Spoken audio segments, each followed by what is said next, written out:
kati ekiriwo abali ku Celebrity Track Extra UG. Celebrity Track Extra UG. Divoshi Matovu. Aya tubaletera n'ekitwa kita Stream Live Avenue. Yeah, Stream Live Avenue is happening anytime from now. Egenda kubeera nga yakabinyo. It's a media company where we are going to be doing radio and TV production. Oliku supply yango gisumbwa. Kale supply gisumbwa neka sota sumbwa mva olwana mva. Nenda zizi nema. Stream Live Avenue. Most of you manyi mujiraba mulabe bigambo Stream Live Avenue 120% production, sir. It's a media production. It's a production media company. Tugenda kubanga tubakolera production. Radio and TV commercial adverts. Online advertisements, DJ drops, podcast intros, mwabalina zi YouTube channels. But mulina ziraita podcast intros. Kolere dobozi. Okitegere dobozi eryo nga kole Celebrity Track Extra UG. Ebintu ngebyo. Celebrity Track. Bale no bamuyita Mbazira Tone, omwana weka, owemvwa.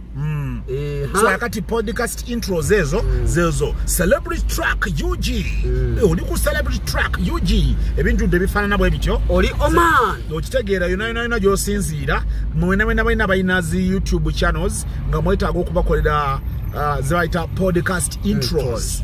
Kakati ezo zezo baita podcast intros ezo muzeetaaga nti abasinga obungi temukimanyi bumanya nti muzeetaaga. So email, contacts, location bina tugenda kuba tuyawa mu video neddako wano ku Celebrity Track UG Extra. Wajita batya? Celebrity Track UG Extra. Kyekigamba ekituufu ndiko kituufu. So kakati mwena tujja kuba tubibategeeza nenga Stream Live Avenue weri bingi nnyo tugenda kubategeeza eyo ba slogan yaffe eri 120% production.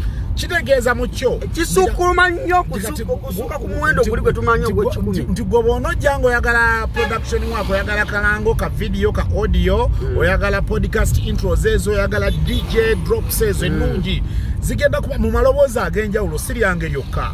Fine gobono jango osokujanga liri mu ddoboozi lyange. Jango oyagala Mbazira Tone, it is okay. But still if oyagala olezero divorce, oyagala ddoboozi lya divorce, it will be available as well. Oyagala any female voice bwana ngabo manyi twetegese nnyo ebintu tugenda biba wa mu full swing production work yenna at its best. Abagala na online interviews bingi nnyo. By the way, Stream Live Avenue, it's a media production company. Full package. Production house. Ogenda kubanga obifuna byonna. Okumanaginga abayimbi, abagala okukola music consultancy, abagala okukola music consultancy, mu abayimbi abagala okwebuuza bannange njagala kukola luyimba omwana wekankoze ntya. Temugenda kuddamu tusanga ku street. Tugenda kuba tubikolera awo office weri anytime now it is going to be unveiled. Okitegeera. So sigala busigazi wano ku Celebrity Track UG Extra. We shall be letting you know more about Stream Live Avenue. Era nga bowulira tetugamba Stream Live Avenue 120% production like it is. Otyo. Awo kati awo baba mpulira.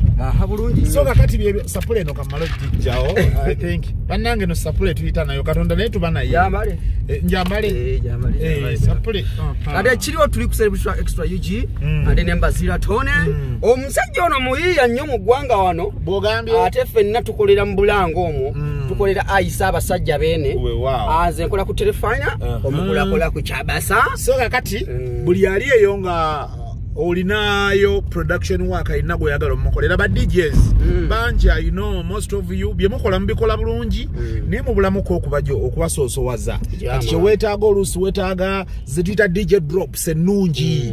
DJ drops ezo zirina amaloboozi amalungi. Ono owulira DJ Mutesa Pro nga zona zo muziwulira DJ Mutesa Pro, Mbazira Tone on the ones and twos bingi nnyo. So kakati ffe tuba tulaba bulabi nduga kakati erinnya lyokusinzira ku kino twetaaga eddoboozi nga lya muwala, twetaaga eddoboozi nga lya mulenzi, tusobola okufuna amaloboozi gonna. Oba oyagala lya Mbazira Tone, oba oyagala lya Suna Beni, oyagala Andrew Kyamagero. Omanyi Andrew Kyamagero yayogera akatwako Mbazira Tone Hey, that is Andrew Chamagero. Okakasa. Yeah, Andrew Chamagero.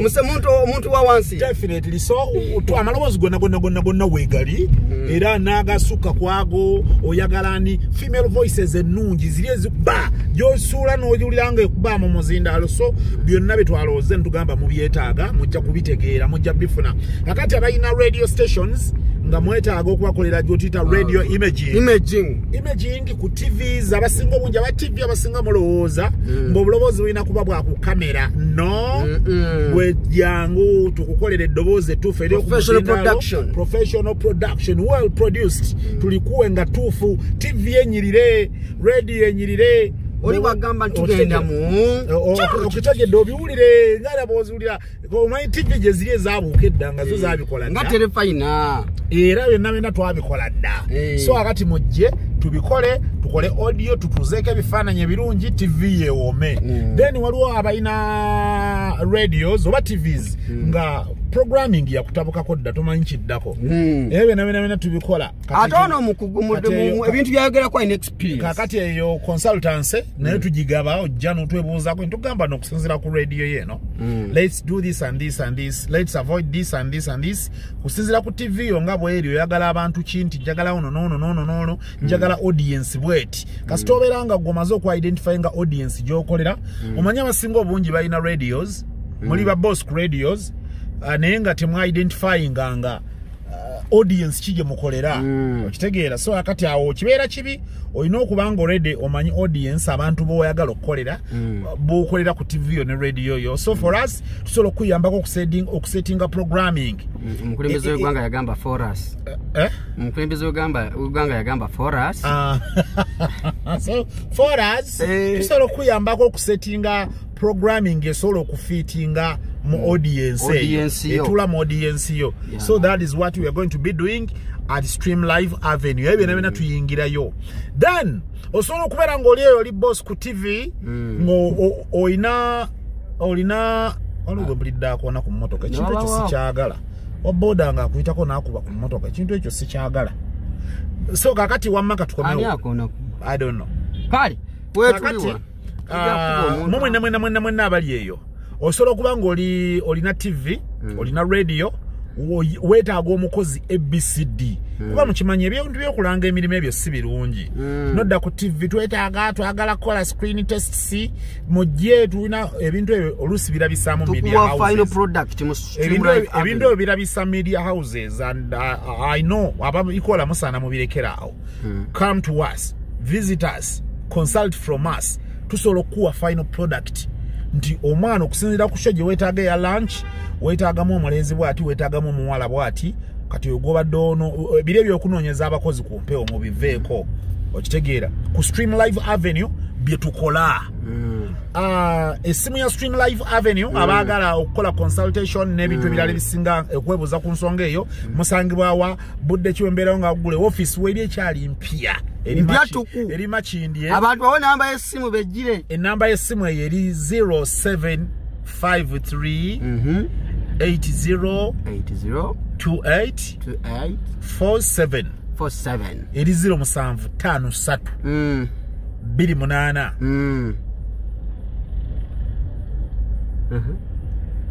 eri 0753 80 omukulu 28 47 andi ekizibu ky'essimu eyo efaanana n'eyange akati eyange mbadde mpulidde nga ataakoze ensobi jjukira ali ngambye 0753 ate yange eri 752 omuntu bw'ajja ku Stream Live Avenue asangawo Mbazira Tone of course era bagenda kuba bansangawo obudde bwonna Stream Live Avenue lwakuba nti nga bw'omanyi akati tuyise eri bwetti mabega naye nga Stream Live Avenue it is me kyova olaba essimu eyo eri 0753 abalina enamba yange y'essimu okyusamu ako ku 0753 enamba zisigadde ze zimu eri 802847 then ne ku email abaagala okukola communication ku email address yaffe ku Stream Live Avenue eri streamliveavenue 120 @gmail.com Okay. Email address eyo. So for those of you abagala otutuukako ku nsonga eyo,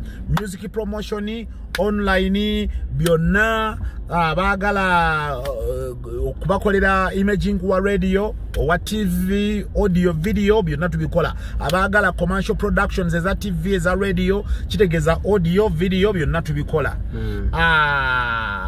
Byonna obulango mu ngeri ez'enjawulo bingi nnyo. We have a lot of variety of choices. So gwe kyosiimye kyowulira oyagala ffe nga tuproducinga, you just name it and we create it. Okay. Stream Live Avenue 120% production. We are matching there.